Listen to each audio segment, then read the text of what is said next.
Dear students, मैं हूं मुदिता और आप सभी का स्वागत है मुदिता आईएएस वॉरियर्स में। क्लास 9th की वर्कशीट नंबर 42 आज हम सॉल्व करेंगे और इसमें आज हम ये जो वर्कशीट करने वाले हैं ये 9 अक्टूबर 2020 के लिए है। तो जो बल तथा गति के नियम हम पढ़ रहे थे, इसमें आज हम एक और टॉपिक पढ़ेंगे, संवेग संरक्षण का नियम।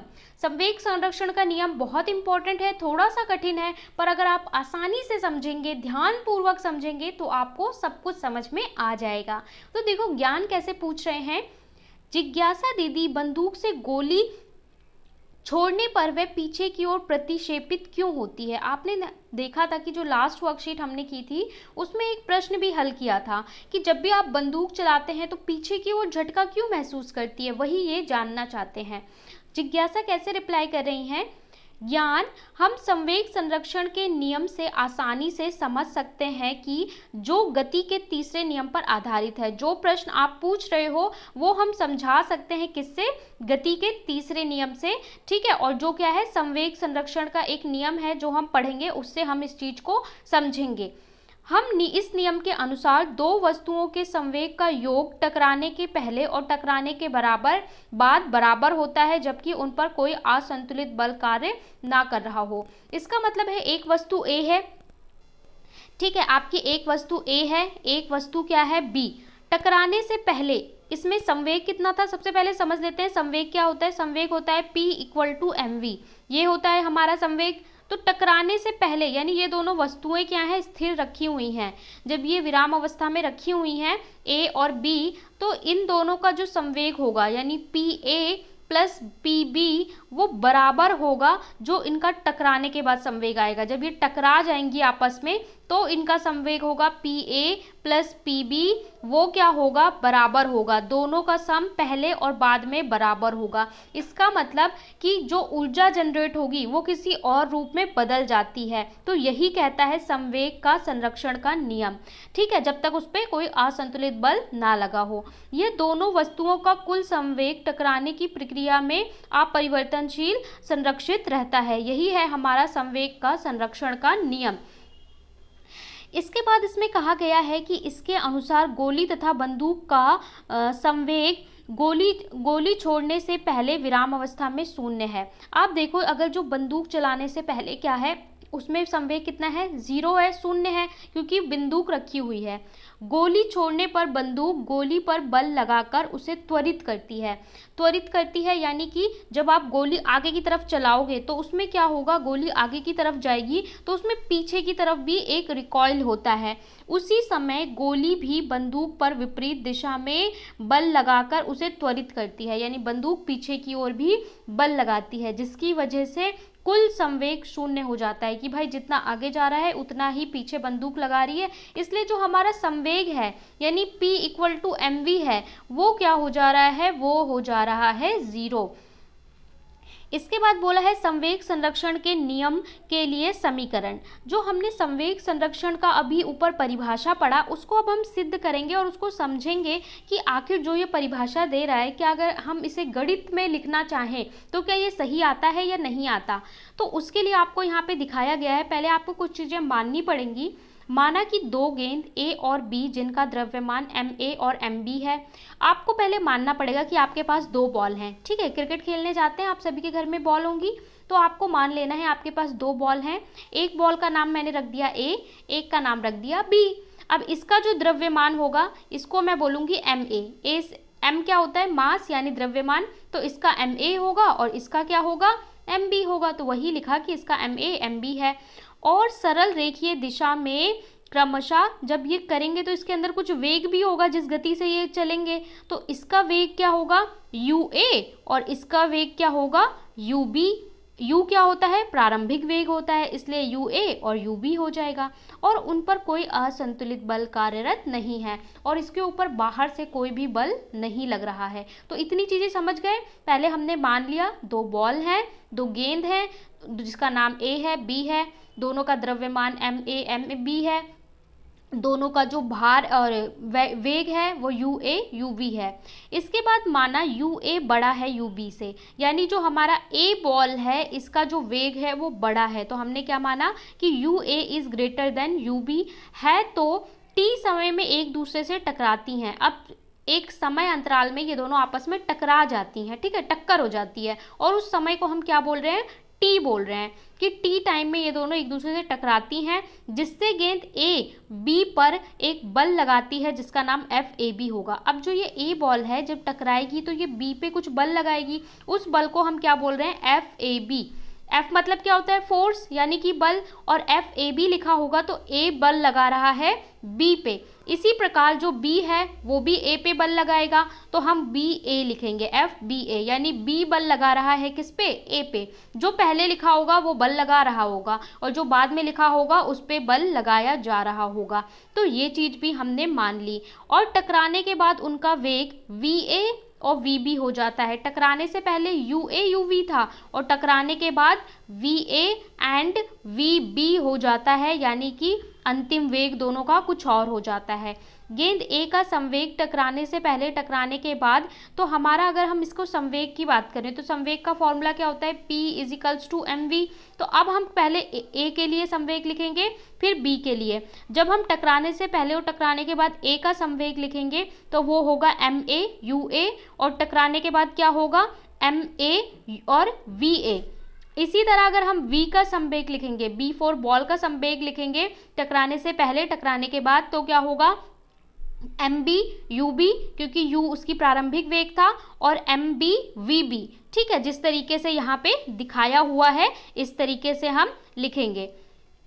अब देखिए यहाँ पे आपको बॉल भी दर्शाई हुई है टकराने से पहले, ठीक है, और ये टकराने के बाद, इस तरीके से हमने लिख लिया। ठीक है, टकराने से पहले और टकराने के बाद दोनों का कंडीशन हमने लिख लिया। फिर हम लिखेंगे यदि गेंद ए के संवेग में परिवर्तन की दर, अगर हम बोले कि इसमें कितने दर से परिवर्तन हो रहा है तो हम उसको कैसे लिखेंगे।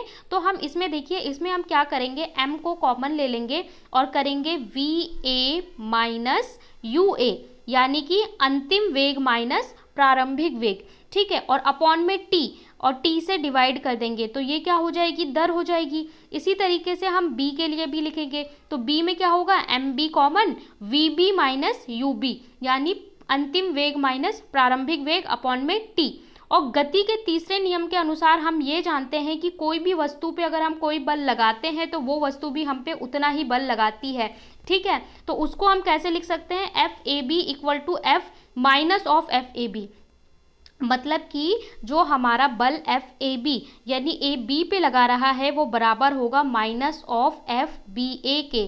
ठीक है, माइनस क्या दिखाता है, माइनस दिखाता है विपरीत दिशा में बल लगा रहा है। तो अब हम इन दोनों फोर्स की वैल्यू, दोनों बल की वैल्यू एक दूसरे के सामने रख देंगे। ठीक है, तो जब आप सामने रख दोगे तो यहाँ से हमारा जो ये होगा ये कट जाएगा, और यहाँ से हम क्या लिखेंगे, एम ए यू ए।